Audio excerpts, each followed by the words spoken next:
Olá, pessoal, esse é mais um Fala Carlão, e o Fala Carlão, você já sabe, é sempre na prateleira de cima do agronegócio brasileiro. E esse nosso programa aqui de sábado é ainda muito mais gostoso, um programa mais solto, um programa que a gente tem um pouco mais de tempo e, portanto, a gente pode explorar mais os nossos convidados. E a minha convidada de hoje é especialíssima, minha queridíssima amiga, Fernanda Brito, mas deixa eu fazer questão de agora falar o nome inteiro. Estou falando da Maria Fernanda Amaral Brito. A Fernanda, que eu já conheço há pelo menos uns, sei lá, deixa eu te falar, uns 10 anos. Vamos por uns 10 anos. Fernanda, cuidado com o tempo, Carlão. Obrigado pela sua presença aqui nesse nosso Falar Carlão de sábado aqui, que eu acho que vai ser o máximo, viu? Obrigado, viu, querido? Ai, Carlão, eu que te agradeço. Um prazer para mim estar aqui falando com você, participando desse programa super bacana. Vamos lá com a nossa conversa aí, colocar as novidades aí, para saber um pouquinho mais sobre mim também. É isso aí. Deixa eu falar para você aí que está acompanhando aí o nosso programa e que ainda tem a cara de pau de vir aqui assistir, ainda não se inscreveu no nosso canal, se inscreve aí no canal, aperta o sininho para você receber as nossas notificações. Pode deixar o seu like, eu garanto, você vai adorar esse programa. E, depois você espalha esse programa para todo mundo. A Fernanda é o seguinte, deixa eu explicar aqui para o pessoal que está despencando aqui agora nesse Fala Carlão de sábado. A Fernanda, ela é a manda-chuva da comunicação lá da Corteva hoje. Então, assim, ela é que manda e desmanda na comunicação da Corteva, na comunicação dos produtos lá, todas as equipes, enfim. Mas eu não vou falar nada disso agora. É só para contextualizar. O que eu quero saber agora, viu, Fernanda? Aqui, como eu sempre digo, ninguém nasce manda-chuva de nada, ninguém nasce diretor de nada, ninguém nasce presidente de nada, todo mundo vem aqui e tem aquela história legal para contar e todo mundo tem.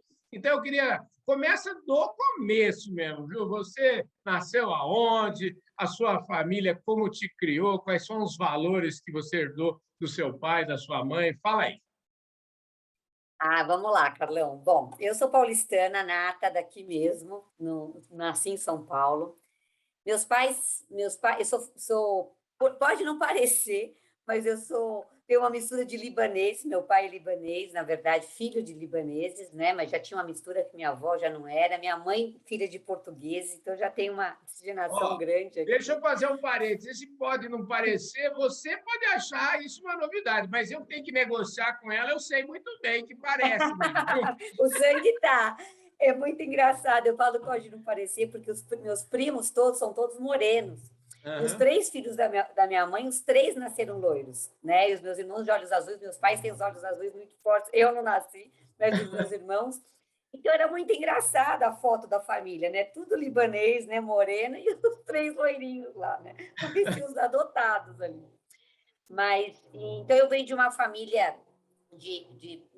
já misturada, né? Mãe portuguesa com pai com descendência libanesa. Nascemos aqui em São Paulo. Meu pai é de Piracicaba, mas eu nasci aqui em São Paulo. Vivi aqui a vida inteira em São Paulo. Ia muito para Maringá, no Paraná. Meu avô, quando saiu de Piracicaba, foi um dos fundadores. Olha que novidade aqui. Ele foi um dos fundadores de Maringá, né? Tinha um posto, né? Para quem é de Maringá e está assistindo, deve conhecer o posto Maluf, que fica bem no centro da cidade. Era do meu avô até. Então, eu tive minha infância, na verdade, Carlão, foi muito de pegar o carro e ir para Maringá. Essa era a viagem, né? A gente ficava horas assim. Então, foi muito marcante disso. E meus pais são 2 advogados, minha mãe nunca exerceu, né? Meu pai acabou indo muito mais para o lado do comércio, e eu acabei indo muito... Meus pais sempre me passaram os princípios, até comentou de questão de valores, né? Meu pai sempre passou os princípios muito fortes para a gente de estudar, né? De querer ser alguém na vida tem que estudar, tem que trabalhar cedo, né? Embora seja de uma origem libanesa, muitas vezes fala, filha é para casar. Meu pai nunca teve essa cabeça, né? Sempre esforçou muito para que a gente tivesse a nossa autonomia, né? E ao mesmo tempo exigia isso, né? A gente chegava numa certa idade, meu pai falava, agora é por conta de vocês. Então, entrou na faculdade, cada um que se vire. Então, foi muito interessante. Eu acho que esse é um dos valores que eu tive. Muito legal isso, porque assim, até me lembro um pouquinho de como foi na minha infância, né? Eu venho de uma família muito humilde também, e a maioria dos meus primos e as pessoas nunca não estudavam, né? Estudavam até o terceiro ano. Eu nasci no sítio aqui, e meu pai e minha mãe, eles estudaram até o terceiro ano da escola primária. E eu me lembro muito bem, desde que eu era criança, e quando eu era criança, minha mãe sempre dizia assim: meus filhos vão estudar todos até os 18 anos. Ela falava assim, era uma obrigação para ela que assim, os filhos tinham que estudar até os 18 anos. E foi o que ela fez. E o argumento que ela usava, meus pais usavam um argumento infalível para a gente estudar, viu, Fernando? Eles diziam assim: se repetir de ano, vai para a roça, entendeu? E a gente não queria ir para a roça, Ah, não. muito bom, muito bom. Lá em casa, se repetia de ano, era, acho que, uns tapinhas mesmo. Porque minha mãe também, né? Minha mãe hoje tem 83 anos. Imagina, ela fazer direito, isso estou falando coisa de 60 anos atrás, lá, 50 anos atrás.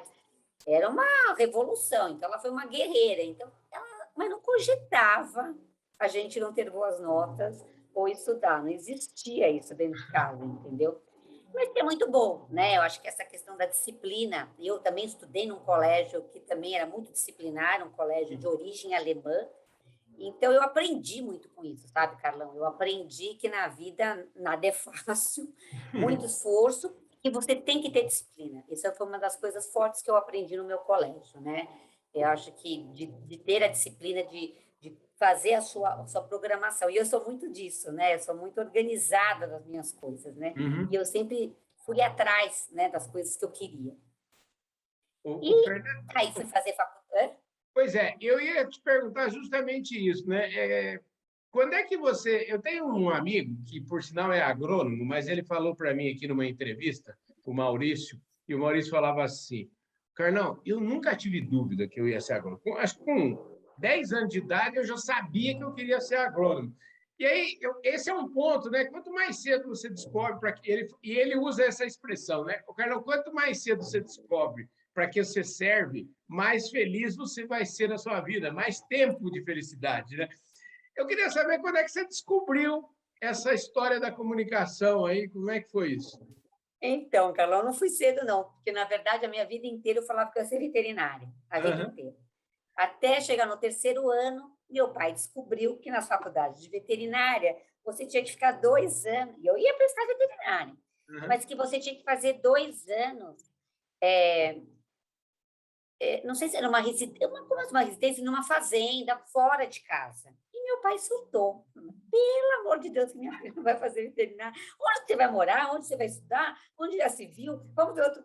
E aí eu meio que assim, não vou dizer que meu pai me tolhiu, mas assim, me frustrou nesse sentido, porque eu deixei de fazer veterinária, porque meu pai não queria que Uhum. eu saísse para fazer, e era obrigatório, né? Na veterinária, no terceiro ano, você saía, né? Você ou ia fazer fora, ou você ia, ficava e fazia estágios, né? Em fazendas, lógico, né? Uhum.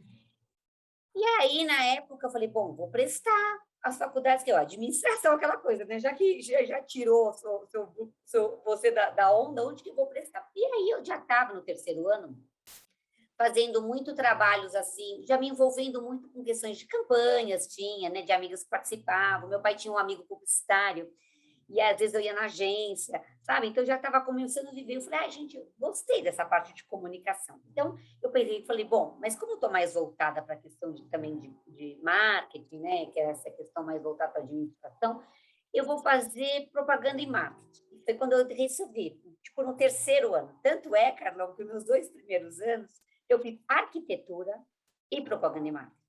Eu fazia Nossa, arquitetura durante o dia e propaganda e marketing à noite. Porque eu estava meio perdida, assim, sabe? Do que eu entendi. ia. E daí eu me identifiquei tanto com a faculdade de comunicação, mas Uhum. tanto. Eu me via naquilo, que aí eu falei, bom, larguei a arquitetura e fiquei só com a propaganda e já comecei a estagiar, comecei a fazer bico na agência. E aí eu comecei a fazer assim, puxa, e era época ainda, para você ter uma ideia, a gente chamava de letra 7, você lembra disso? Você tinha que fazer o layout tudo com as letrinhas. Fernanda, eu lembro disso, não. Eu usei isso na agência no começo da minha carreira. Eu fico pensando hoje, eu acho, Fernando, você sabe o que eu acho? Que a gente, de certa forma, eu me considero super privilegiado por poder ter, vamos dizer assim, vivido dois mundos completamente Exatamente. diferentes, né? Distintos. Imagine você, sei lá, eu não preciso nem ir longe, eu tenho certeza absoluta que, por exemplo, o Cairo, que é meu editor aqui do programa e cuida da parte de edição, audiovisual para a gente, tem lá uma equipe grande dele lá. Eu tenho uma absoluta certeza que ele não faz a menor ideia do que a gente está falando. Letra 7. Não. E eu lembro que tinha umas gavetas com as letras. Eu falava, gente, tudo aqui é insano, insano. Eu lembro exatamente disso. E aí fui fazer, imagina, a gente fazia estágio em gráfica. Eu fazia estágio em gráfica, imagina, e era tipo, pegava no papel para saber que não, eram umas coisas hilárias. Foi sensacional. Na minha época de faculdade, eu acho que me deu para entender um pouco, né? E também desenvolver umas habilidades, até mais que sensoriais, até, né? Não só na Uhum. questão de que foi super legal. Eu me identifiquei muito. E do momento que eu entrei na faculdade, comecei a trabalhar, já senti, essa aqui é a minha praia, a comunicação é a minha praia mesmo, e é aqui que eu vou me desenvolver, né? E eu comecei com isso na agência, eu comecei na DPZ, na antiga DPZ, né? Porque agora nem a DPZ tem mais agência. Mas eu comecei na DPZ, então eu comecei em agência e depois acabei indo para a área como cliente, né? Para a indústria de uma forma geral. E deixa eu te falar, uma outra coisa que no meu caso também é bem verdade, eu sempre digo, quando eu tinha uns amigos que trabalharam comigo, então eles eram muito, assim, programaram, falaram, eu vou programar isso na minha vida, vai acontecer isso, depois eu vou fazer isso. E eu sempre me divertia com isso, porque a minha vida é bem diferente. A minha vida, eu falo sempre assim, tem uma música do Paulinho da Viola que eu adoro, que ele fala assim, não sou eu quem me navega é o mar. E eu sou mais ou menos nessa linha aí, quem me navega é o mar. E aí eu queria saber de você se esse seu tempo aí de agência e depois o fato de você ter ido para o cliente, foi algum cliente das agências que te roubou da agência? Como é que foi isso? Me conta essa história. Foi exatamente isso. Estagiando em agência, e aí cuidava da conta, uma das contas que tinha era a conta da Nestlé, e a coordenadora, na época, na Nestlé, muito próxima, acabou me chamando, e eu fui para a Nestlé, cuidar de leite moça até. Então, foi exatamente isso. Foi um cliente que me tirou da agência, não fui eu bater na porta do cliente, né, da indústria em si. E foi uma experiência sensacional também, porque foi uma experiência que eu realmente aprendi, né, essa parte de consumo, toda essa linha, essa questão dos briefings, da comunicação, de posicionamento. Uhum. E a área de consumo ela é muito dinâmica, né? Então, foi super bacana, foi muito legal. E aí, da Nestlé, eu acabei depois indo para Porto Seguro, uma empresa de seguro, nada a ver. E aí caí numa empresa que, na verdade, tinha um ramo agrícola na época, né, Uhum. que era Monsanto, mas que, na verdade, eu nem entrei na Monsanto, na área agrícola. Olha só, minha entrada no mercado agrícola eu entrei na área de aspartame, né, chamava NutraSweet, era um Uhum. aspartame, e entrei na área comercial de lá. E trabalhando no comercial, internamente, a agricultura sempre era a menina de olhos de ouro, né, das empresas, das indústrias, no momento. E aí acabei indo um líder na época, uma pessoa que eu adoro, né? Vou falar dele aqui. Hoje ele é vice-presidente da BASF, que é o Antônio Carlos Lacerda. E ele é um cara que na hora me chamou e falou assim: não, você vai vir trabalhar na agricultura com a gente. E aí, ele era Falando gerente do naquela época, Lacerda que eu entrevistei aqui outro dia? que é da BASF, É? é ele mesmo. Foi Olha ele, só. Então, deixa eu um aproveitar cara aqui e mandar um incrível. abraço para o Lacerda, viu? Lacerda, um abraço, um beijo para você, um beijo no coração. Olha só como você espalha boas sementes aqui pelo mundo. Aqui. Olha quem está aqui comigo. O Lacerda Grande foi um cara Lacerda. muito importante na minha carreira, muito importante no meu desenvolvimento, sabe? Foi muito, muito mesmo. E aí acabei entrando, né, no mercado agrícola, na época, lá na Monsanto, e sem saber nem como é que era o pé de soja, Carlão. Era até hilário. Falava de plantio direto, eu falava, plantio direto? Mas como assim, não se planta direto? Não tinha noção de nada. E o Lacerda foi muito importante por isso. Ele falou assim, agora você vai para o campo. Então, eu ia muito para o campo, eu vivenciei viajar no campo para sentir o que era esse mundo agro, né? E isso foi super importante para o meu desenvolvimento. Ô, Fernanda, deixa eu entender, se eu não entendi melhor, entendi direito aqui, mas a gente meio que saiu você saiu aí da Nestlé, consumo, e foi para mexer com aspartame, esse trem aí, e como é que foi a sua entrada? Como é que daí Porque a você... empresa, a NutraSuite era uma empresa da Monsanto, você Entendi. entendeu? E era uma divisão química que a Monsanto tinha na época, né? Tinha uma Entendi. empresa, uma parte farmacêutica, uma parte química.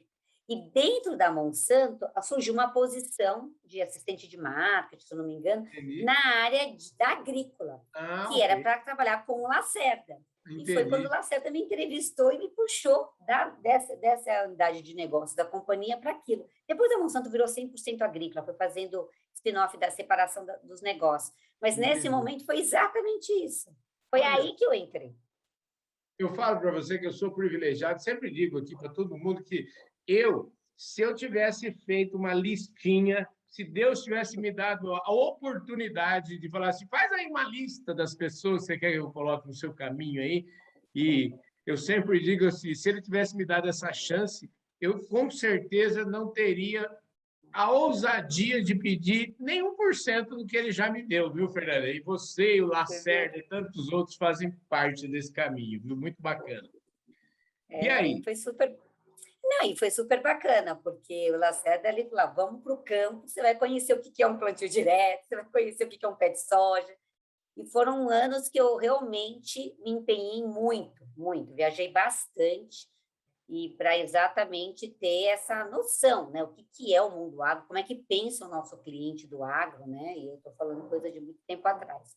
Então, foi uma experiência sensacional. E no momento que você entra no agro, é tanta coisa para se desenvolver, é tanta coisa nova para você fazer, né? Não só de você levar, né, a nova forma de se comunicar nesse mercado, como você aprender como é que é a rotina, né? Como é que é o comportamento do agricultor e quanto que isso evoluiu, né, Carlão, nesses últimos Nossa, anos também, o quanto que mudou. Essa é uma coisa fascinante, né? Então, eu fiquei um bom tempo, né, sempre nessa área da agricultura de comunicação. Tive momentos fantásticos, porque lancei biotecnologia no país, com todas aquelas dilemas que tinham, né, aquelas questões sobre a biotecnologia, sobre os transgênicos. Eu uhum, vivenciei 100% isso, né? uhum.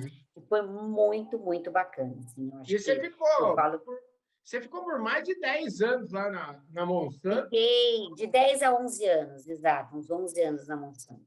e aí você falou E assim, foi uma. agora, aí você falou assim, eu vou voltar para minhas origens um pouquinho, para ver, para dar uma reciclada, para ver como anda esse mundo de agência de propaganda, é isso? Passei por agência novamente depois, né, junto na Eugênio, né, junto com o Uhum. Maurício Eugênio, na época que era o líder dessa agência, que foi uma experiência sensacional também, porque eu passei a ter uma posição muito mais de captadora, né, então, assim, tinha uma questão de você vender a agência, né, trabalhava muito forte no mercado do agro e do farmacêutico, né, eram as duas Uhum. unidades de negócio que eu tocava. E foi uma experiência sensacional. Mas eu sabia que aí eu já tinha uma determinada. Até aí eu tô que nem você do mar levando, né? Uhum. Quando eu voltei para a agência, eu falei, eu vou para a agência, eu quero estar muito bem, assim, ter conhecimento de todos os processos das agências hoje, porque quando eu voltar para o cliente, as coisas teriam uma sinergia maior, né? Eu Entendi. sabia que eu ia querer voltar para o cliente, para ser cliente, né? Então, quando eu estava na Eugênio, daí foi uma experiência sensacional, muito processo, a conhecer o tráfego, toda essa questão das agências, fazer que não deixa de desenvolver sua habilidade comercial, né? Você Uhum. vender, né? O, uma promessa do que você está entregando lá, então foi muito bacana. E aí, logo em seguida, eu tive duas oportunidades, para ser bem sincera. Uma que foi no mercado de consumo, né, que era a Tempo Toshiba, que é uma empresa de consumo, e na época, assim, coincidentemente, a Dupont também estava prospectando e também estava passando por um processo seletivo na Dupont. Eu falei, papo vai, papo vem, eu peguei e falei assim, acabou rodando primeiro a Sempre Toshiba, e eu falei assim, eu acho que eu vou para o consumo, sabe? Eu vou sair desse mundo agro. Já fiz meu papel no mundo agro, vou voltar para o consumo, né? E isso eu estou falando coisa de 13, quase 14 anos atrás. Vou voltar para o meu consumo e eu vou me desenvolver no mercado de consumo. Mas é uma coisa muito engraçada isso. Porque quando você está no mercado onde você desenvolveu a sua grande aprendizado, você adquire laços com aquilo que é muito engraçado, porque e know-how, né, que não era um mercado que tinha tantos profissionais, no mercado agrícola, na área de comunicação, não tinha tantos, então você acaba adquirindo. E aí eu comecei na Sempre Toshiba, né, só que nesse meio tempo, a Dupont continuou fazendo contraproposta, você entendeu? E aí eu falei para o headhunter, não vou, eu vou ficar aqui. Não, mas olha, pensa bem, pensa bem, pensa bem. Um dia eu falei assim, gente, eu vou fazer uma proposta, se der, eu vou, né? Porque, afinal de contas, também domino, eu tinha essa questão muito forte, trabalhei muito tempo em multinacional, então, quando você vai para uma empresa, em várias, sempre Toshiba tem a Toshiba, ela tinha um aspecto forte de uma empresa nacional. E aí eu falei, vamos pensar. E aí, quando teve a proposta, e a Dupont fez uma contraproposta, Aí você pegou como é que chama? Sua origem libanesa e falou assim, agora eu vou para cima desse povo. Mas e eu tinha um coração muito assim, eu tinha uma admiração muito grande pela Dupont, né? Eu falava, ela é em Alphaville, é longe da minha casa, mas eu tinha uma questão dos valores da Dupont muito bacana, eu gostava, sabe? Então, aí foi assim sensacional. Foram momentos assim, Carlão, de uma empresa assim que realmente as pessoas com quem você conheceu grande parte deles lá, né? Mas Marcelo Camura, o próprio Juan Carlos, que depois foi para fora, e depois o próprio Mário Tenerelli. Para mim, foram pessoas que passaram na minha carreira e que foram espetaculares, assim, espetaculares, né? Então, assim, eu tenho muito, muito agradecimento, assim, muito carinho, né? Aí veio a fusão, né? Com a fusão também com a Dalco, essa divisão toda, e a gente acabou montando uma área aí de comunicação de negócios, que chamava, né? Que a gente tinha isso até o começo do ano, né? De Business Communication. E agora já incorporado com a Vivian, que você conhece, né? Que é a diretora de América Latina, com a comunicação de uma forma geral, pegando a parte corporativa e também pegando a parte toda ela já envolvendo um braço com a parte corporativa e uma parte com a área de negócios, que é onde eu fico à frente, com essa área de negócios. Fernanda, essa é a história. Essa é uma história bacana.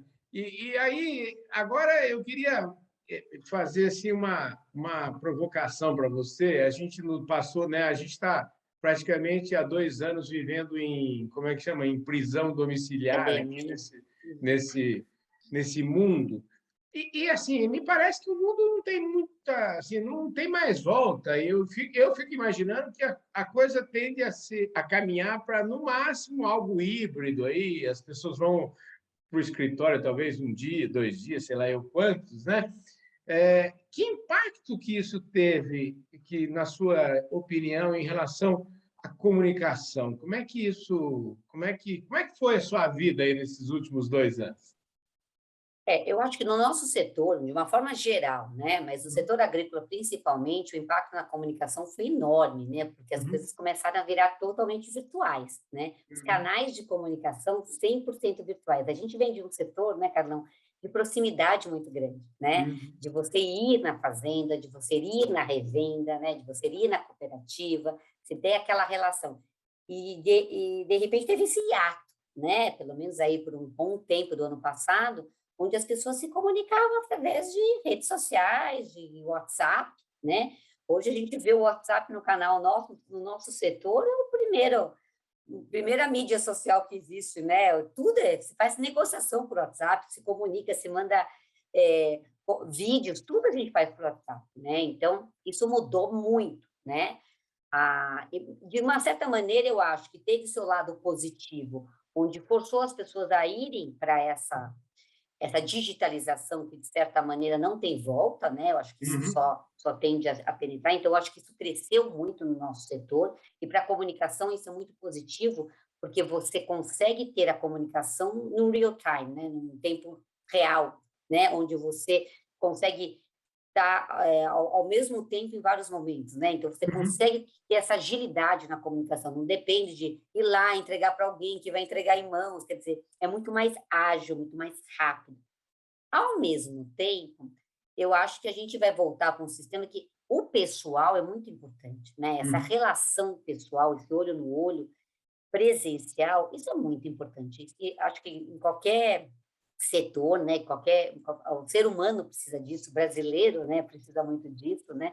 A gente tem muito essa tendência de estar juntos, mas no nosso setor principalmente, porque a gente está vendo o campo ali na terra, né? Estamos vendo a Aham. lavoura ali, estamos vendo as questões. Então, você tem que estar presente. Então, eu acho que esse momento da pandemia, ela foi muito positiva para a comunicação, para digitalizar, no sentido de você ter agilidade e por todo mundo com habilidade de mexer, muitas vezes, em equipamentos, né? Em celulares ou em mesmo computador, que não tinha, né?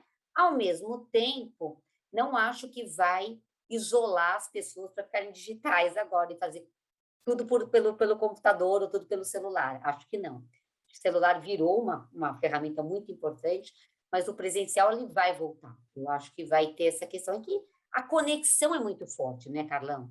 O que acontece é hoje, as pessoas estão 100% conectadas o tempo todo. Seja no Não, celular, seja quando encontrar com a pessoa. e- Você vive 100% querendo. Qualquer horário do dia você pode falar com alguém, né? Você não precisa mais nem ligar, né? Nada. É uma conexão muito, muito constante, né? Olha, deixa eu te falar, isso é tão importante que eu estou começando assim, devagarzinho está voltando as coisas, né? Devagarzinho, hoje já conversei com umas pessoas, eu tenho um almoço, eu estou indo visitar um É, cliente, já está devagar as coisas vão se ajeitando, né? Esses dias aí que passaram, eu tive com o pessoal da Secretaria de Agricultura do Estado de São Paulo, e assim, foi até engraçado que acabei indo num evento lá de cavalo, o lançamento da Câmara Setorial do Cavalo, né? E aí uhum. eu fui falar com o Chiquinho Maturro eu fui entrevistar, e aí você sabe, o Fala Carlão é de abraço, né? O Fala Carlão, eu não entrevisto as pessoas, eu abraço e converso com as pessoas, é assim que era Agora não pode. o Fala Carlão. Então, eu já voltei para o Chiquinho, eu vou te abraçar. Você pode abraçar? Pode, vamos lá, vamos fazer. Então, a gente já está devagarzinho, a gente está voltando. Mas, viu, Fernando, você me deu aí, você falou de campo, né, de ir nas fazendas, e você me deu até o. Eu quero mostrar aqui para o pessoal a nossa plataforma, a revista Agro Revenda, que está um espetáculo, viu, Fernando? Porque o pessoal fala que eu sempre tenho a minha tese é a mesma tese do Tejon. O mundo é e, não é ou. Então é assim, Muito bom. o mundo é e não é ou. Então assim, a gente pode estar aqui online, mas o mundo é presencial também. O mundo é do abraço, o mundo é do WhatsApp, mas o mundo é também do material impresso, bem feito, com qualidade. Então isso Exato. é muito bacana.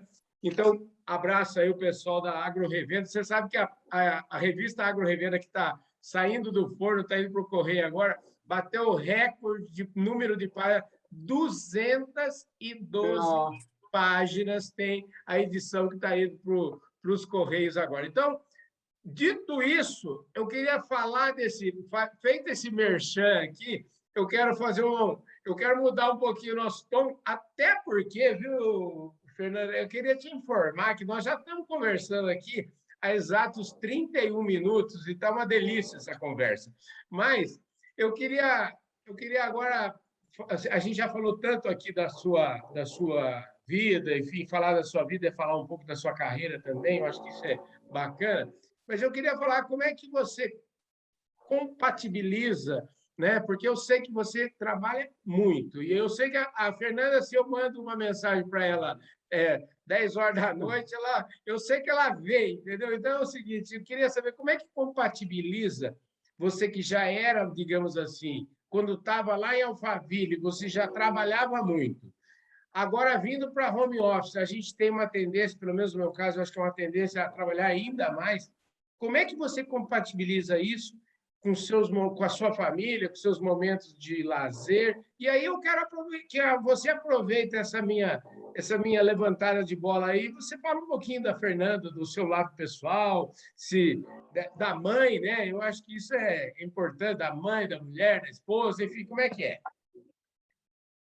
Ai, Carlão, é difícil, né? Porque de uma hora para outra, todo mundo em casa. Eu sou casada, né? Tenho 2 filhos, meus filhos grandes já. Eu tenho um filho de 23 e o outro de 17, né? Então, de repente, todos que não ficavam em casa, de repente, todos em casa, né? Então, assim, até a própria minha casa não estava adaptada para isso, né? Porque, assim, meus filhos ficavam no quarto, um estudando, o outro trabalhando e terminando a faculdade, né, no ano passado.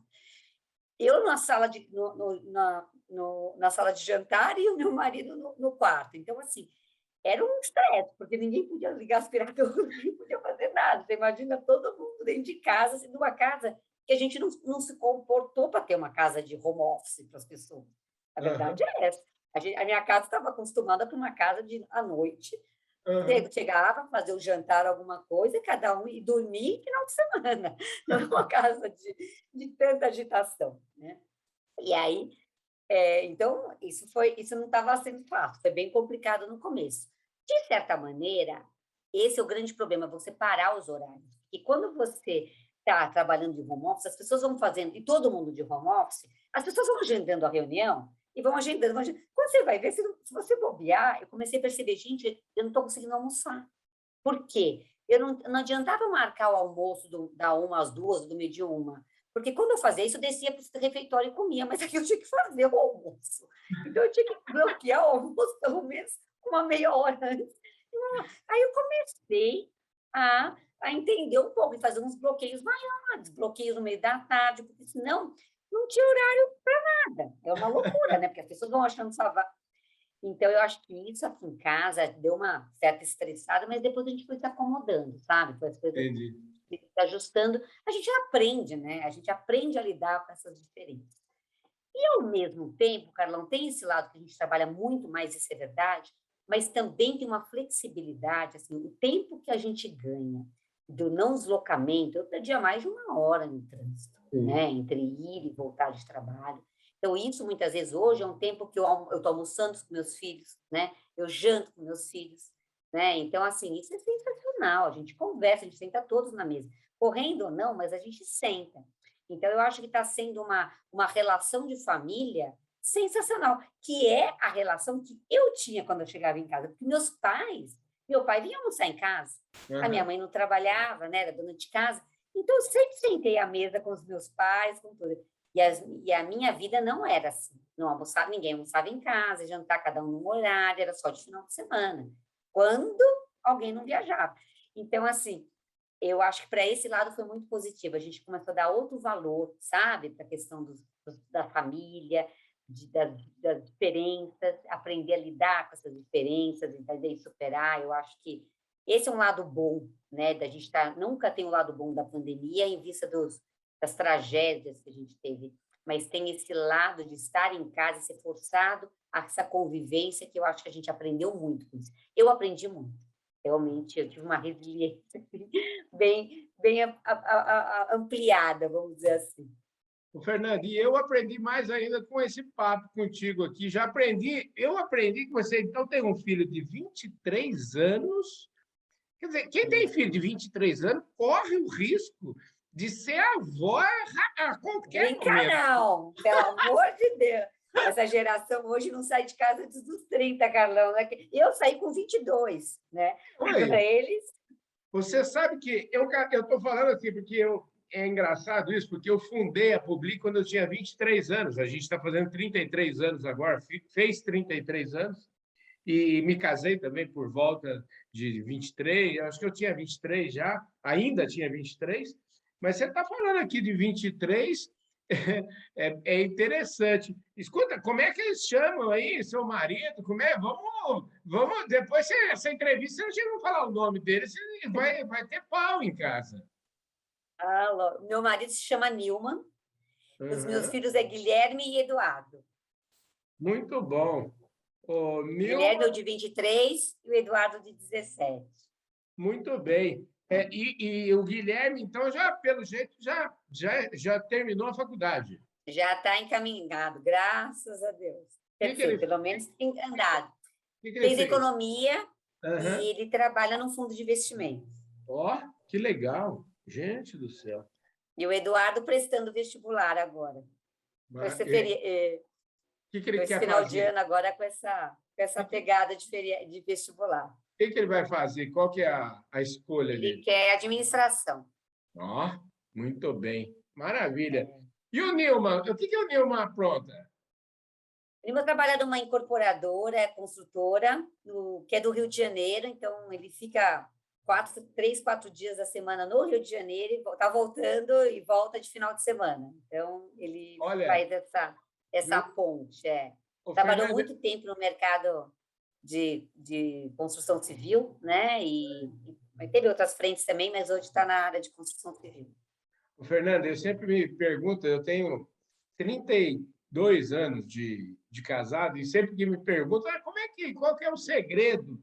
Eu falo, o segredo é e aí é o seguinte, esse segredo já não é mais, mas assim, eu falo assim, ó, eu falava sempre assim, o segredo é que, como eu viajo muito, em tempo corrido, o meu casamento deve ter uns 5 anos só, além de tudo, quando você viaja muito, você está sempre voltando, né? Então, Que alegria! não é? Eu brinco, Carlão, que eu falo que o meu melhor tempo de casamento foi quando eu fiz MBA fora, porque eu passava a cada 40 dias uma semana fora.